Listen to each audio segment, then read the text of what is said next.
Party, accusing it of corruption in defense deals and neglect of the Northeast. Prime Minister said that while Muslim League divided India during independence, today it is the Congress Party that has now become Muslim League Maoist Congress and is in the process of dividing the country. Escalating the attack, Prime Minister said, and I quote, Congress wants to hand over Assam to the illegal immigrants. Listen in to what the Prime Minister said in Assam yesterday. आज की कांग्रेस हर उस विचार, हर उस आतंकी को कंधे पर बिठाती है जो देश का बुरा सोचता है।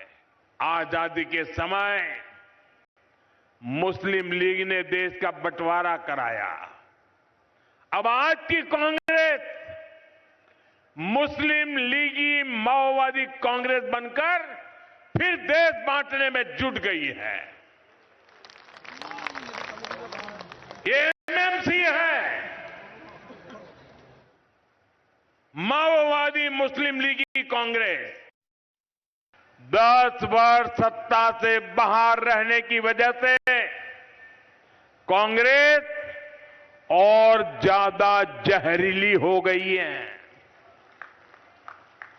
उनके टॉप लीडर से नीचे तक उनके जुबान से जहर ही निकलता है। कांग्रेस असम को फिर से अशांति और अराजकता में झोंकना चाहती है। कांग्रेस असम को घुसपैठियों के हवाले करना चाहती है। आप इनके दिल्ली के नेताओं को देखिए, यहां जो इनके नेता हैं उनको देखिए, ये सब घुसपैठियों को बचाने में ही लगे हुए हैं। And from the Congress Party to Samajwadi Party, opposition leaders attacked the Prime Minister. The Congress Party accused Prime Minister of indulging in jumlabazi and said that the BJP is repeatedly raising the issue of infiltration for the political gains. In fact, on the other hand, Samajwadi Party sought answers on the now deleted video. Remember of the Assam Chief Minister Himanta Biswa Sarma aiming at a Muslim community, claiming that Assam Chief Minister is spreading hatred through these videos. There's no development in the state of Assam. Have a look at what the Congress and the Samajwadi Party leaders have to say on the visit of the Prime Minister. देश की सुरक्षा बेहतर हो, उसके लिए जितने भी प्रयास किए जाएंगे, समाजवादी पार्टी हमेशा देश हित में सरकार के साथ खड़ी रही।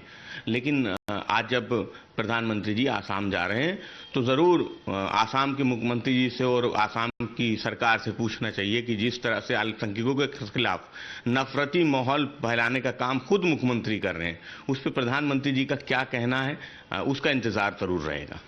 अब तो चुनाव आ गया है, जहां जहां चुनाव आते हैं वहां के प्रधानमंत्री पहले बेटे बनते हैं, फिर वहां हिंदू मुसलमान करते हैं, वहां के मंगलसूत्रों को, वहां की गाय भैंसों को हिंदू मुसलमानों में बांटते हैं, वहां की जमीन को कहते हैं कि बांग्लादेशी ले जाएंगे, और ये नहीं बताते कि पिछले 10 साल से असम में जो सरकार है वो इतनी भ्रष्ट सरकार क्यों है। ऐसे भ्रष्ट आदमी को मुख्यमंत्री क्यों बनाया है उन्होंने, हेमंत बिस्वा शर्मा को, जिसके खिलाफ स्वयं भारतीय जनता पार्टी ट्रक भर करके आरोप लगाई थी और जिनको ईडी के लिए इन्होंने भेजा गया था। प्रधानमंत्री जी को जवाब देना होगा कि आपने ऐसे भ्रष्ट व्यक्ति को जो मुख्यमंत्री बना रखा है, असम की जनता इस बार आपको करारा जवाब देने जा रही है। So ahead of the crucial elections in the state of Assam, the political temperature is rising there. We'll keep getting you more updates from the state of Assam. With this, a short break.